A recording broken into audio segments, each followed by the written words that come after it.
Winter's Promise, A Love Among the Remnants. Short story. The bell above Henderson's door jangled as Robert stepped inside, December wind biting at his back before the warmth of lamp oil and coffee wrapped around him. His spectacles fogged briefly, and as they slowly cleared, he saw her. Melba Hughes stood near the counter, her attention focused on the back room where voices carried clearly. A hatbox rested beside her on the polished wood, but she seemed absorbed in listening, one hand absently smoothing her dark skirt. There she is again. The thought came unbidden, as it always did when he caught sight of her. Something about the way she held herself, patient but alert, like a sparrow anticipating flight, had fascinated him for months. Today her hair caught the lamplight, dark blonde strands escaped from their combs. Simply cannot abide Dr. Caldwell when Victor Holloway. Annabelle Henderson's voice carried from the back room, petulant and clear. Ah? Robert moved quietly toward the counter, amusement flickering through him. So I'm the unsuitable option today. The relief was immediate and surprising. Annabelle Henderson possessed all the depth of a puddle after a brief shower. If she preferred Holloway's practiced charm to anything really, that spoke rather well of his own prospects for avoiding an unwanted courtship. Melba's head tilted slightly, listening, and then she murmured to herself, "The child actually prefers Holloway to Robert Caldwell." He paused, a smile curling at the edges of his lips. She thinks. Heat crept up his neck as he tried to rein in his emotions. She thinks Annabelle's judgment is questionable. Don't read more into it than there is. Melba turned, perhaps expecting Mr. Henderson, and froze when she saw him standing so close. The color that flooded her cheeks was immediate and adorable. "Oh, Dr. Caldwell, Her hand flew to her throat, eyes wide. "I beg your pardon, I didn't see you there. I was merely... That is, I didn't mean to imply I was..." Her voice trailed off, and he bit back the urge to smile. Did he want to tease her or rescue her? Both instincts were quite compelling. She took a deep breath. "I was merely stating that your character is a cut above Mr. Holloway's." Her face showed immediate distress as she murmured further, "Not that I mean to insult you by implying he's an acceptable measuring device." Her voice trailed off again, and Robert watched a most enticing blush steal over her features. She's mortified. Look at her. She's actually wringing her hands. The sight was so unexpectedly endearing that Robert felt something shift in his chest, like a key turning in a lock he hadn't known existed. He found himself reaching out for her hands, stilling the instinct to reassure her with his touch. A hope for the future, he thought to himself. "Miss Hughes," he said, his voice gentle, "I must say, your assessment of Oakridge's matchmaking theories is quite fascinating." Careful, don't embarrass her further. But the way she looked at him, uncertain, vulnerable, made him want to chase away every shadow of discomfort from her face. "It seems the Henderson family is otherwise occupied." The argument from the back room was threatening to dissolve in a full-blown tantrum. "The air in here has become rather thick with family discussion. Were you heading back to your shop?" "I was just about to step out myself. May I walk with you?" "Say yes. Please say yes." The thought was almost a prayer. Relief transformed her features, and Robert felt his heart do something irregular against his ribs. He wanted so much more from this moment than to simply rescue her from an uncharacteristic moment of social awkwardness. "That's very kind," she said softly, reaching for her hatbox. "Mrs. Henderson can collect this later when she's less engaged in maternal guidance." She let out a brief, relieved sigh, and he watched her settle back into her usual composed grace. Maternal guidance. Robert bit back a smile as they moved toward the door. A diplomatic woman, and she has a sense of humor beneath all that careful propriety. As they stepped toward the threshold, he caught her glancing up at him, quick, assessing as if seeing him properly for the first time. The look sent warmth spiraling through him. Maybe it was finally time to begin courting Miss Melba Hughes. The cold was noticeable as soon as they stepped outside, but Robert found himself hoping the walk to Melba's shop would take longer than the few blocks it actually was. She moved beside him with that same graceful efficiency he'd noticed since they met. Purposeful, but never hurried. "Thank you," she said quietly, adjusting her shawl closer around her shoulders. Her breath formed small clouds in the cold air. "For the rescue back there. I'm not usually so—" She paused, seeming to search for the right word. "Forthright about local romantic preferences," Robert suggested, suppressing a smile. A soft laugh escaped her. "I was going to say mortifying, but your version is more charitable." Her eyes met his briefly before she looked ahead, though I maintain my assessment was accurate. "She has lovely eyes." The thought came with a pleasing warmth. He smiled at her soft concession that she had meant her earlier compliments to his character. Robert was formulating how to extend their walk, perhaps suggesting they stop by his practice so he could show her the new medical texts that had arrived from Chicago, when a sharp cry pierced the afternoon quiet. "Help! Someone help!" 20 yards ahead, outside Gunderson's blacksmith shop, a crowd was gathering around a figure collapsed on the boardwalk. Medical training took over instantly. Robert thrust his medical bag toward Melba without thinking and broke into a run. "Mr. Gunderson!" The blacksmith lay on his side, face gray and slick with sweat, one hand clutched to his chest. His breathing came in short, desperate gasps. Mrs. Patterson knelt beside him, her face white with panic. "What happened?" Robert dropped to his knees, hands already reaching for Gunderson's wrist to check his pulse. "He was carrying that crate," Mrs. Patterson stammered, "just stopped sudden-like, grabbed his chest, and fell." The pulse was rapid and irregular. Robert's fingers moved to Gunderson's neck, checking for breath sounds, assessing the gray pallor, the chest pain, the profuse sweating. Heart episode, possibly severe. "Mr. Gunderson, can you hear me?" Robert kept his voice calm and authoritative. "I'm going to help you. Try to stay still." Gunderson's eyes fluttered open, unfocused with pain.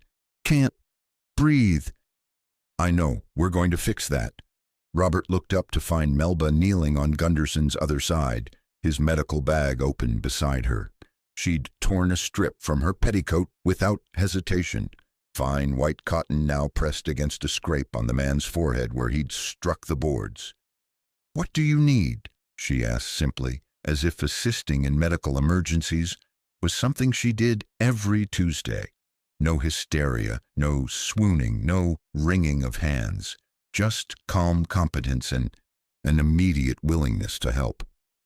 "Help me get him positioned." Robert's hands were already moving, checking for other injuries. "We need to elevate his feet, reduce the strain on his heart."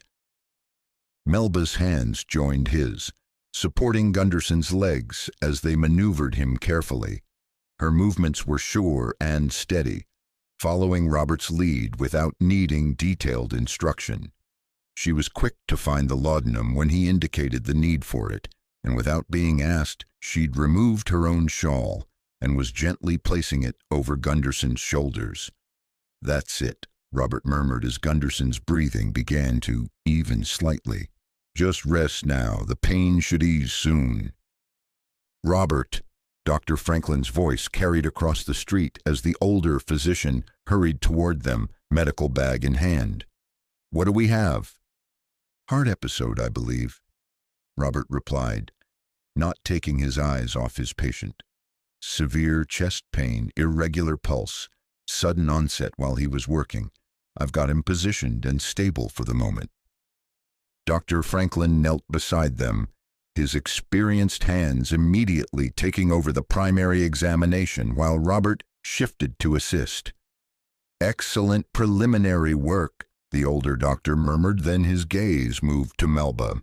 It was clear to Robert that she was included in the compliment. For a moment Robert allowed himself to be distracted by her delicate flush as she registered the doctor's words. Then he pulled his attention back to the task at hand. "We'll need to get him to the surgery," Dr. Franklin was saying. "Robert, can you manage one side? I'll take the other." "Of course." Robert forced his attention back to his patient, but his awareness of Melba remained acute.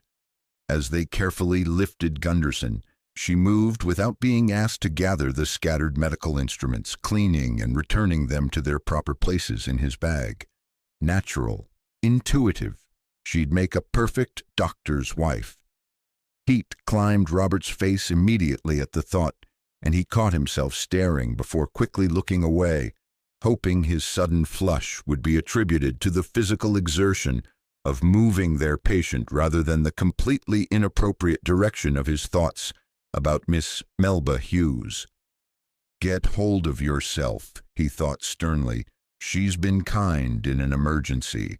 That doesn't mean—" He breathed out a slow and deliberate breath, reining in his errant thoughts.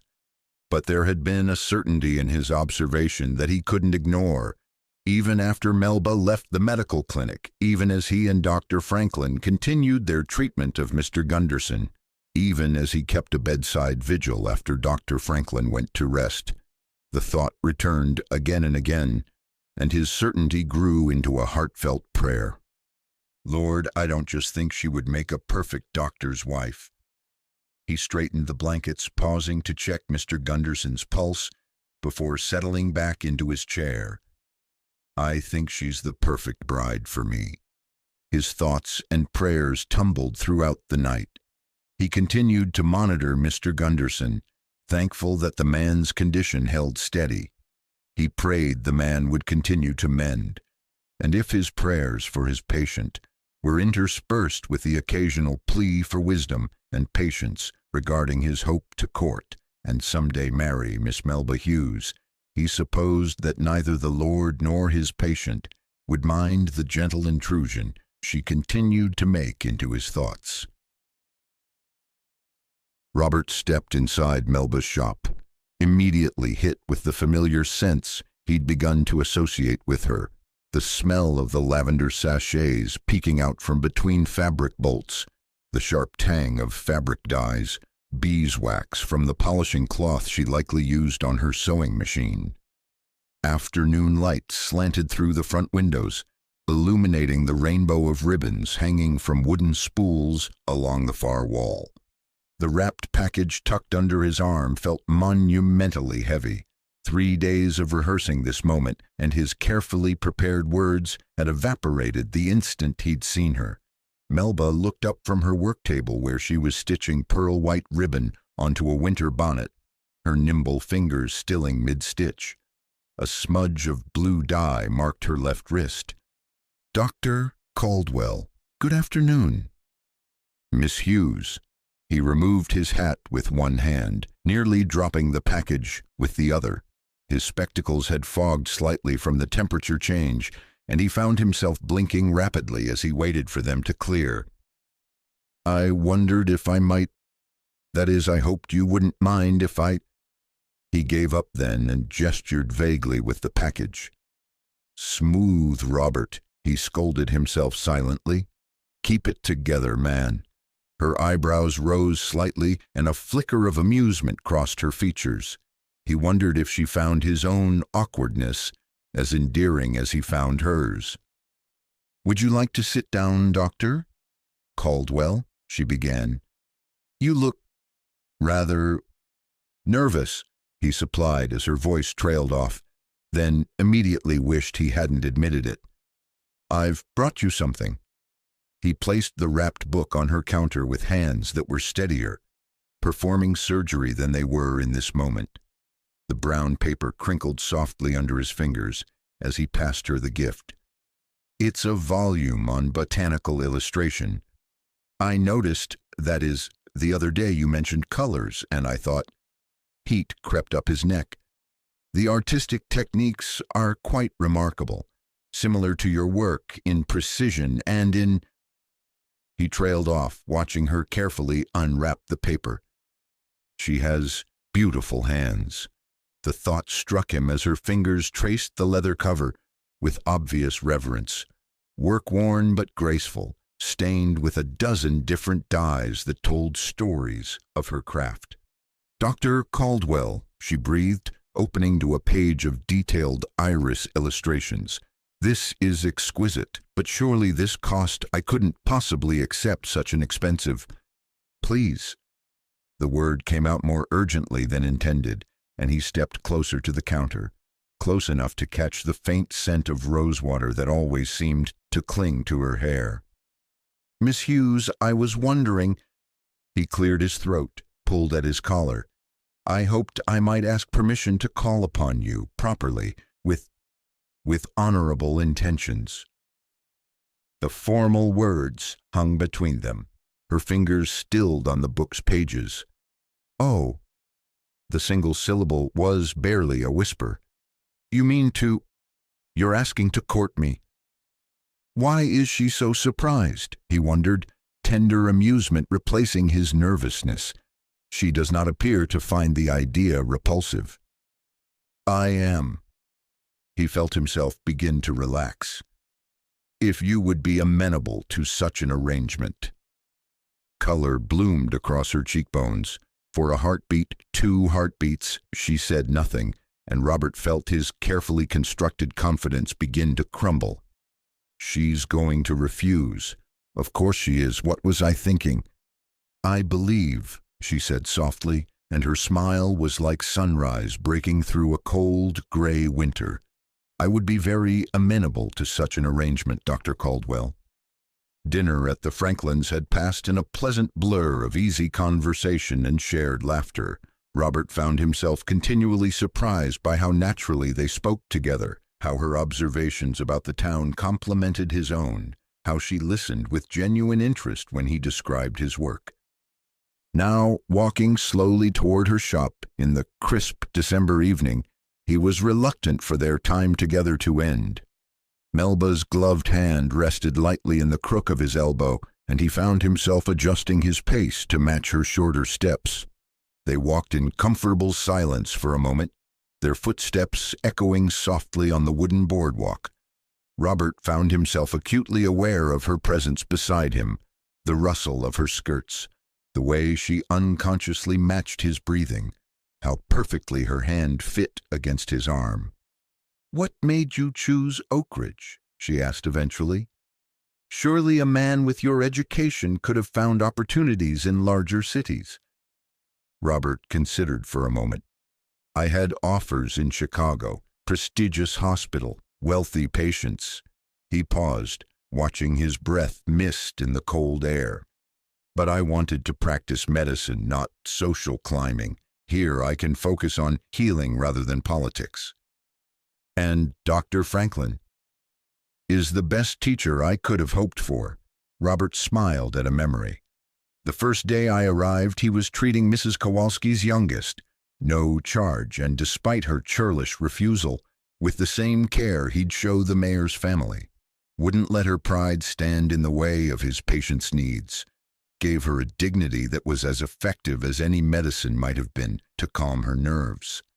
That's when I knew I'd made the right choice." He smiled again and let a moment of silence pass between them. "A hard man to live up to, but I guess the worthy ones are." "You're a good man, Dr. Caldwell," Melba said quietly. "Say something. Tell her how you feel. Tell her she's remarkable." But the words seemed too large, too soon. Instead, he simply said, "As are you a good woman, Miss Hughes." "Well, if it isn't the good doctor, walking out with our resident spinster." Mrs. Henderson's voice cut through the evening quiet like a rusty blade.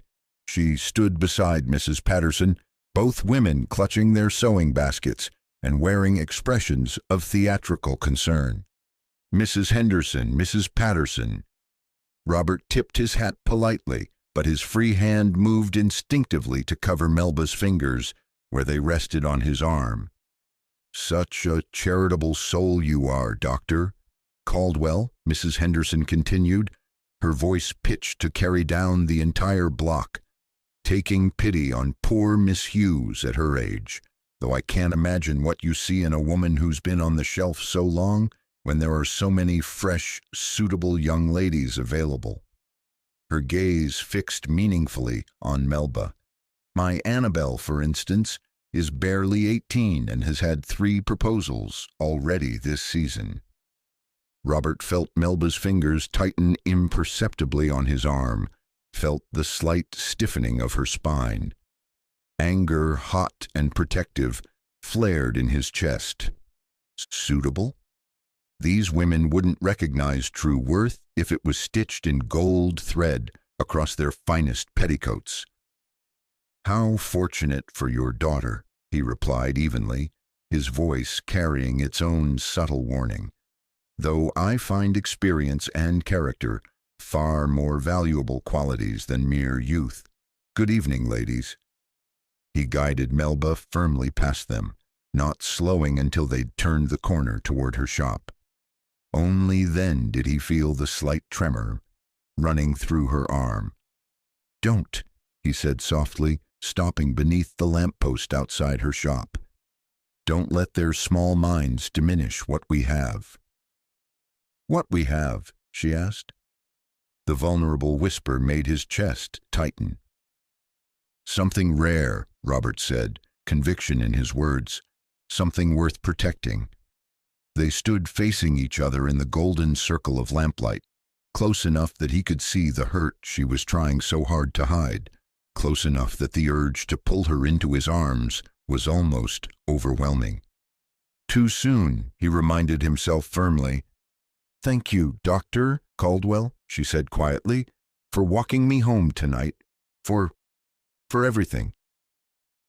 The formal words hung between them, and Robert smiled down into her eyes. "Melba," he said gently, "it would please me greatly if you would call me Robert." Color flooded her cheeks, visible even in the lamplight.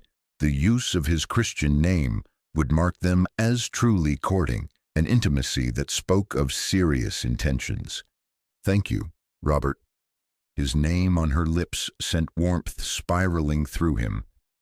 Unable to resist, he leaned forward just slightly, letting his forehead rest against hers.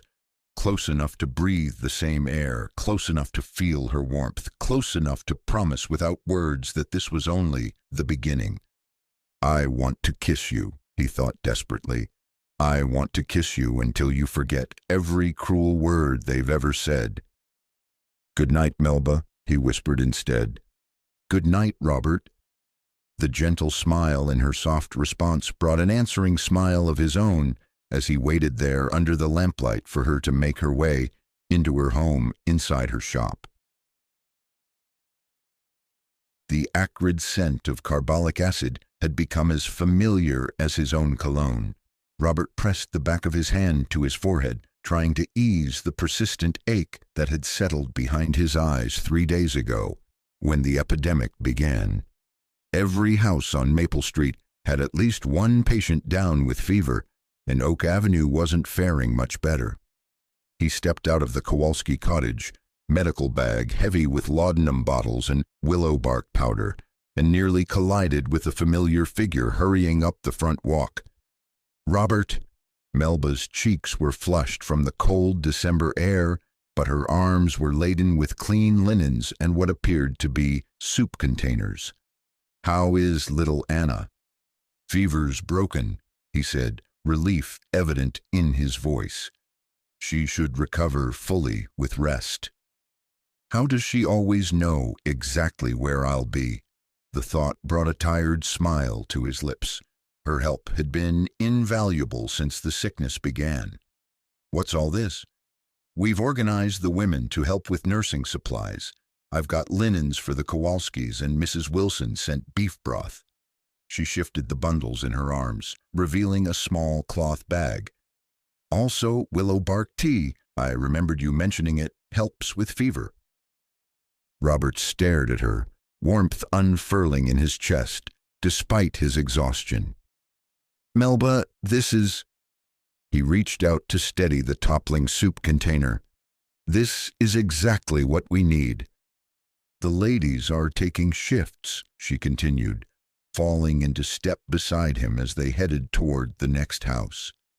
Mrs. Patterson will sit with the elderly patients during the day, and Sarah Wilson knows enough about poultices to help with the chest congestion. I thought, that is, I hoped it might free you and Dr. Franklin to focus on the worst cases. Organized the entire town, practically overnight. Robert felt his already considerable admiration for her deepen into something that made his chest tight. Have I mentioned lately that you're remarkable? The blush that stained her cheeks was visible even in the gray winter light. I just wanted to help. She's doing this for me.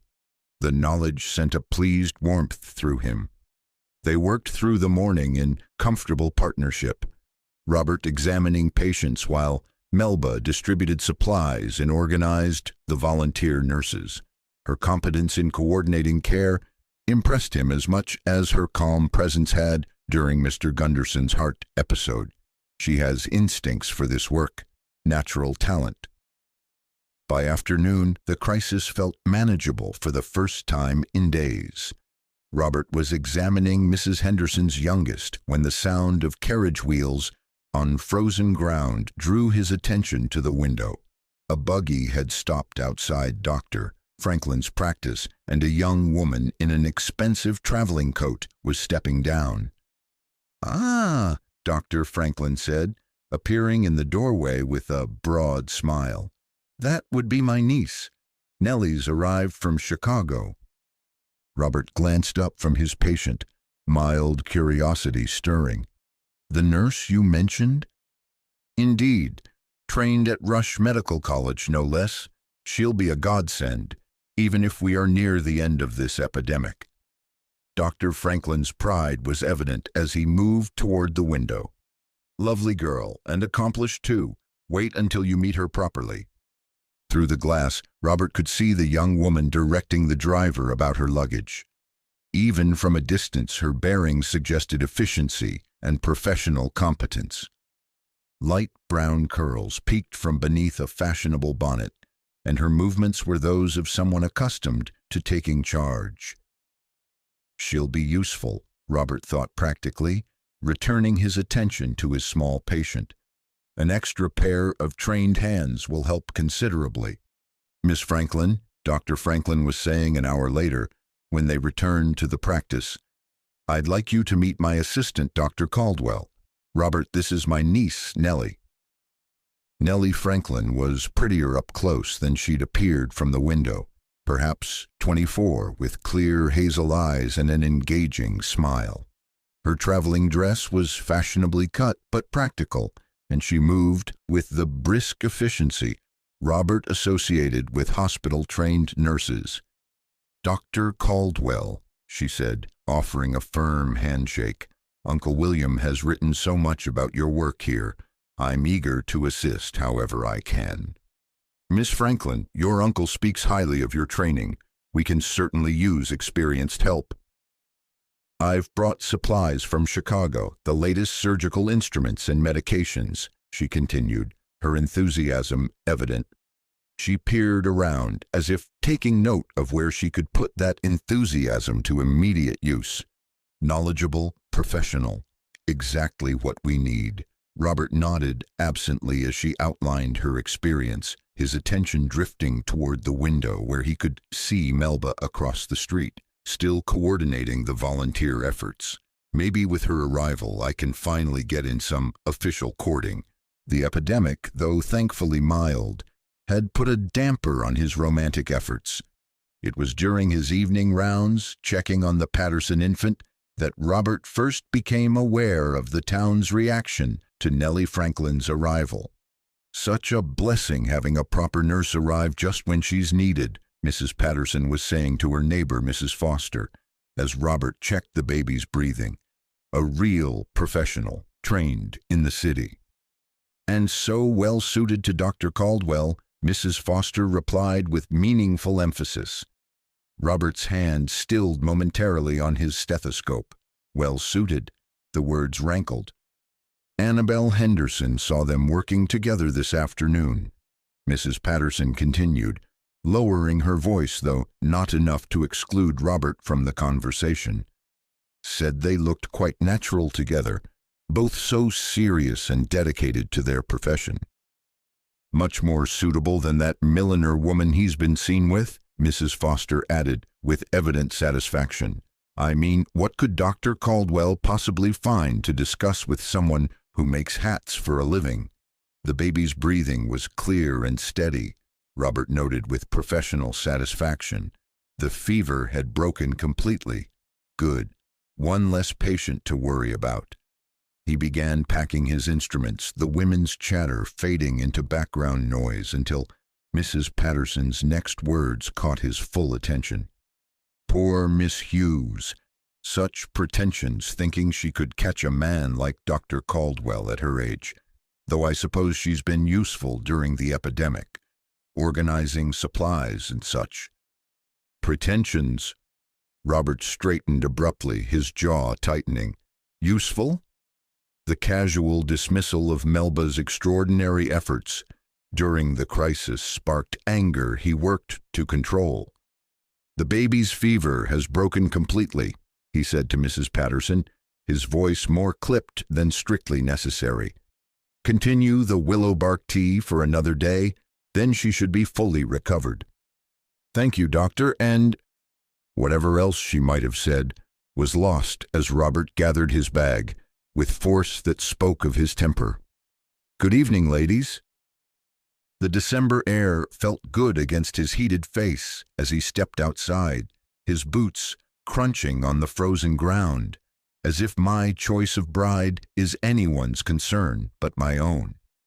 The absurdity of it struck him as he walked toward his next patient. Professional training was valuable, certainly, but it wasn't suitable criteria when a man chose a wife. Nellie Franklin is perfectly competent, but she's not Melba.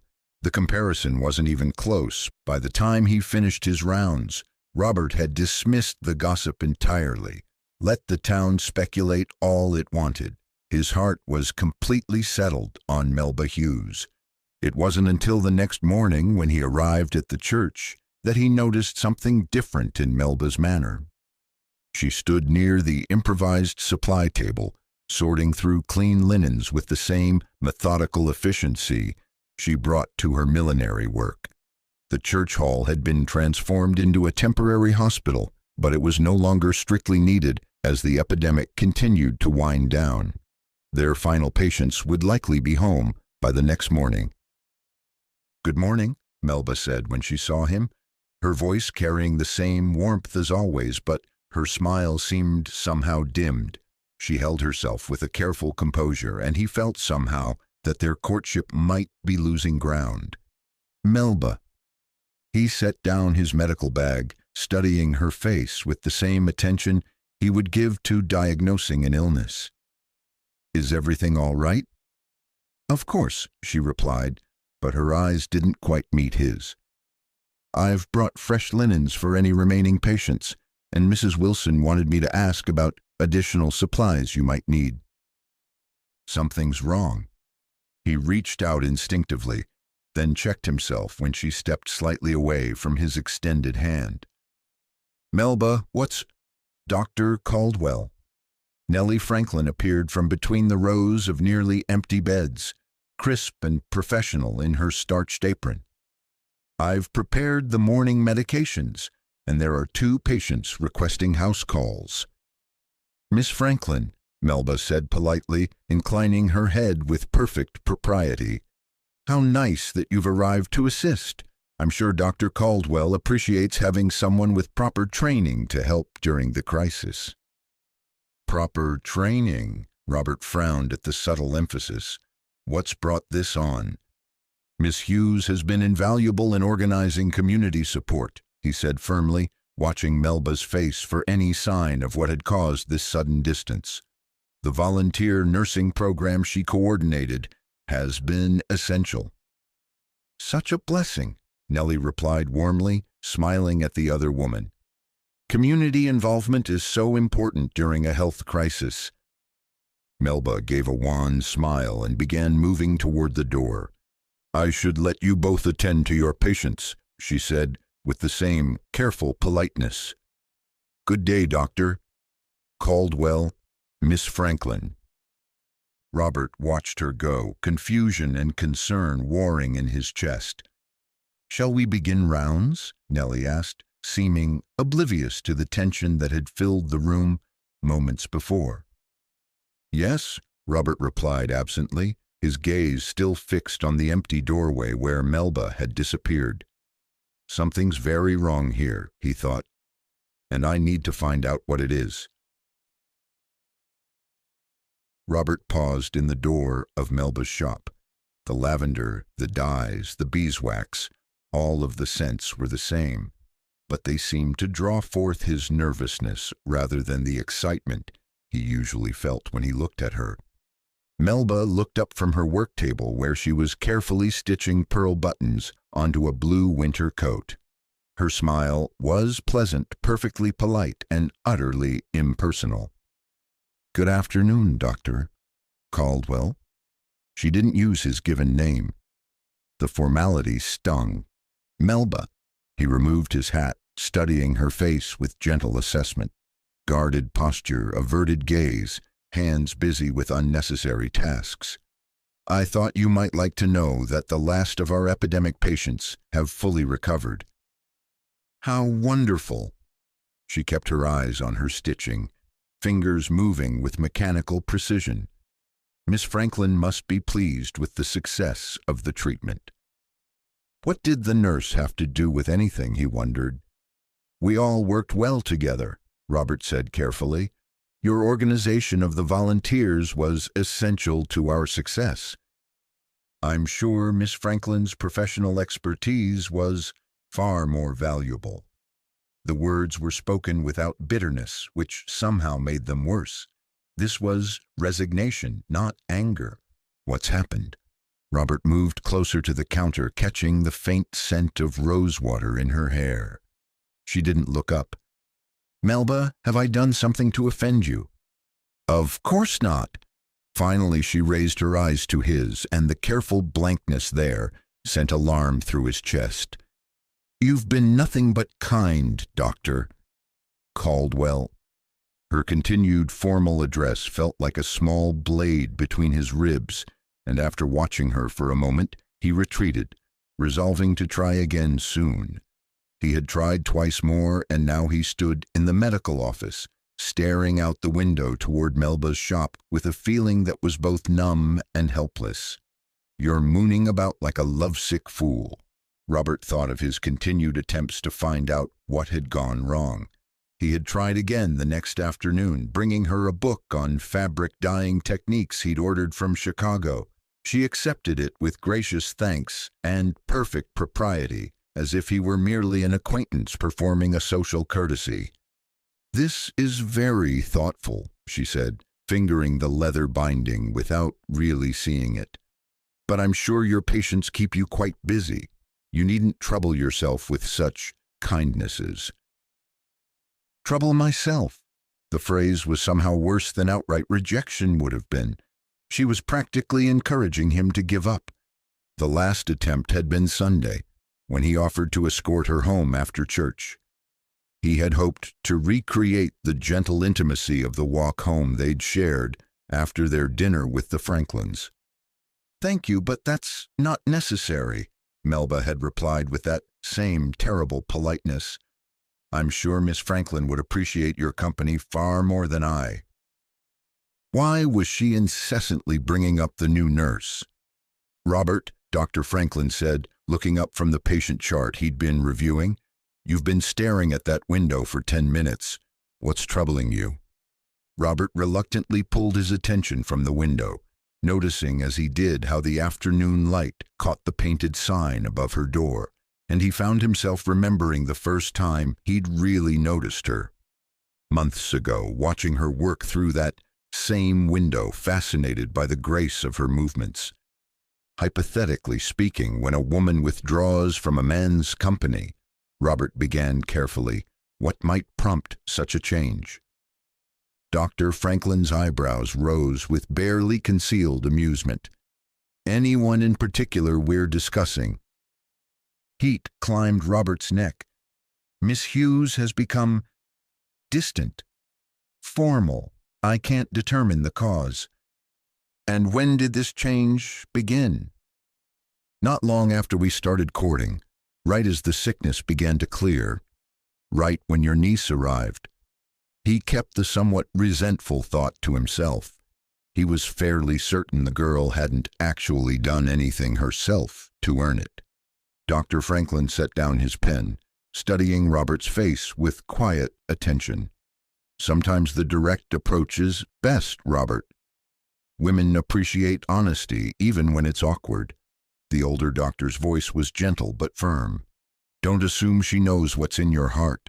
Tell her. Tell her. The simplicity of it should have been reassuring. Instead, Robert felt his chest tighten with something approaching panic. What if she refuses to listen? Then you'll know where you stand. Dr. Franklin's smile held sympathy. But in my experience, a man who waits for the perfect moment often finds himself waiting forever. That evening, Robert sat in his small room above the practice, a cup of coffee growing cold on the table beside him. Outside, December wind rattled the windows, and snow began to fall in earnest. I'm losing her.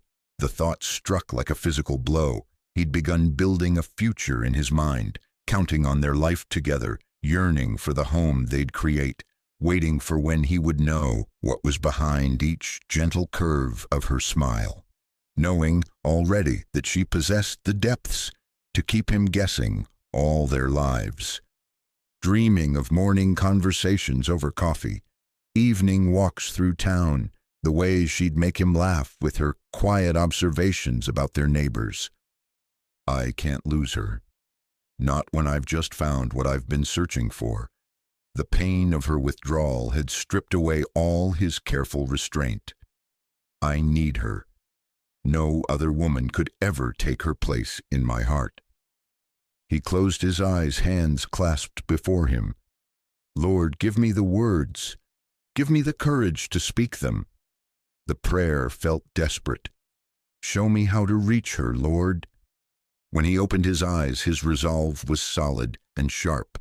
Tomorrow he would find a way to corner Melba Hughes in her shop, and he would not leave until she understood exactly how he felt about her, even if I have to confess everything to get through to her.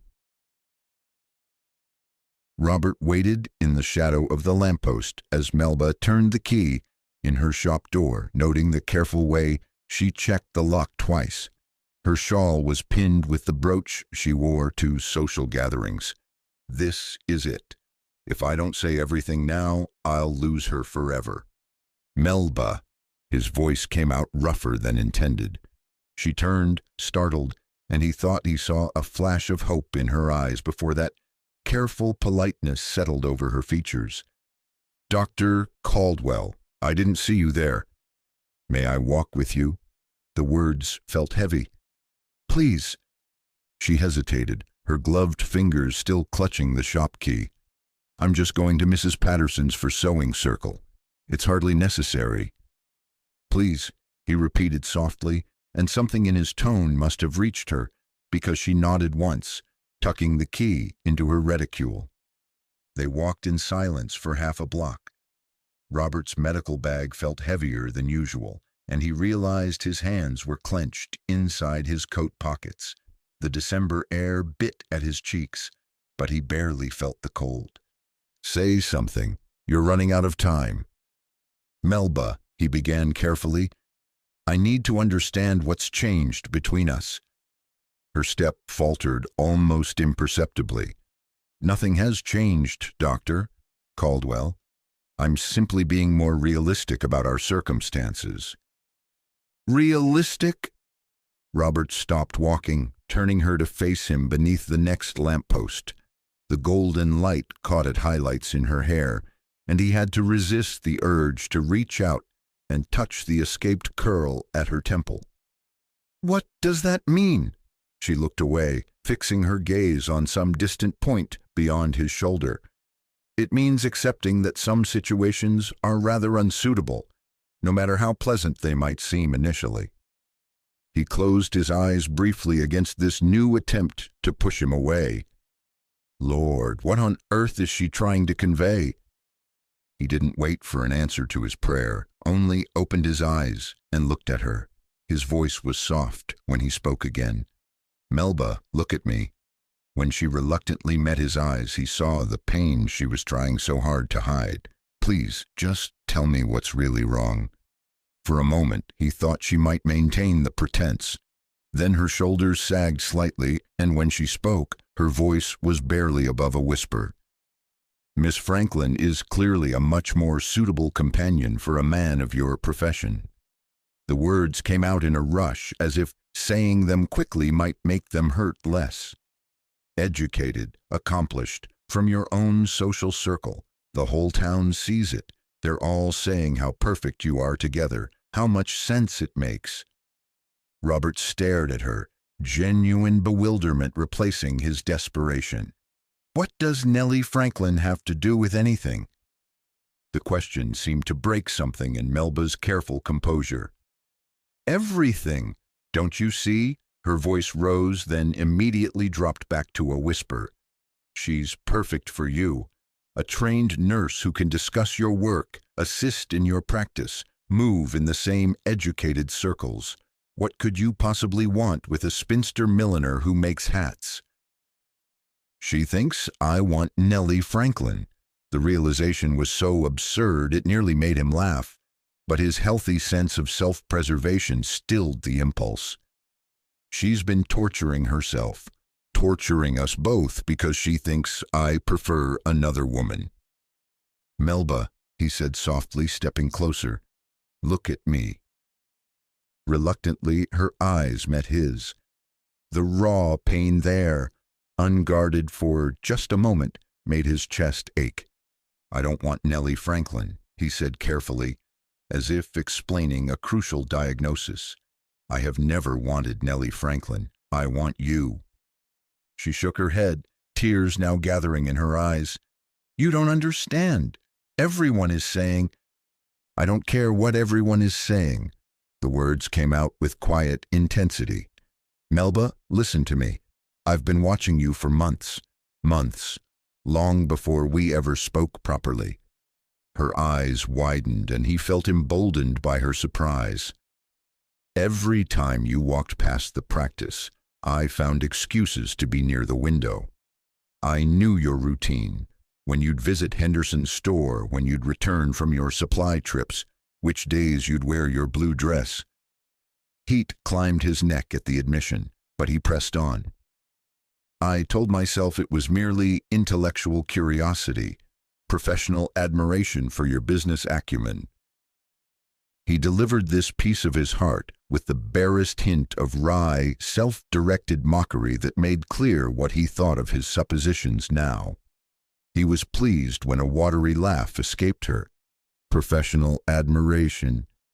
I was lying to myself." The words tumbled out faster now. "The barest amount of time with you was enough for me to realize I was completely, desperately in love with you." His voice grew husky.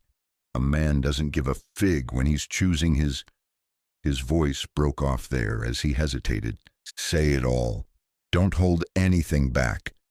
His heart beat faster at the thought. "That night I walked you home, I knew. I've been carrying my grandmother's ring in my pocket for a week, waiting for the right moment." His voice grew rough with emotion. "I've probably rehearsed the speech a dozen times." Melba's hands came up to press against her heart. "Robert, I don't want a nurse, Melba. I don't want someone who can discuss surgical techniques over breakfast or assist with complicated procedures." His voice dropped to an urgent whisper. "I want someone who tears her petticoat without hesitation to help a stranger. Someone who organizes an entire town to help during a crisis. Someone who looks at the world and sees not just what's there, but what it needs to be made beautiful. The tears were flowing freely now, but her smile was beginning to break through. "You impossible man," she whispered. "Why didn't you just say so?" Robert felt his own eyes grow suspiciously bright. "I'm saying so now." Robert's hands trembled as he reached into his coat pocket, his fingers closing around the small velvet box that had been burning a hole there for days. The December wind whipped around them, but he barely felt the cold. Under the lamplight, Melba's tear-streaked face was the most beautiful thing he'd ever seen. "Let me do this properly," he said, his voice rough with emotion as he dropped to one knee on the frozen ground. The box felt weightless now in his shaking hands. "Miss Melba Hughes, will you do me the extraordinary honor of becoming my wife?" He opened the box, revealing a simple gold band set with a small pearl, his grandmother's ring, worn smooth by decades of love. "I know I'm not much of a catch, just a small-town doctor with modest prospects and an unfortunate tendency to rehearse conversations in mirrors." "Robert," she whispered, fresh tears spilling over.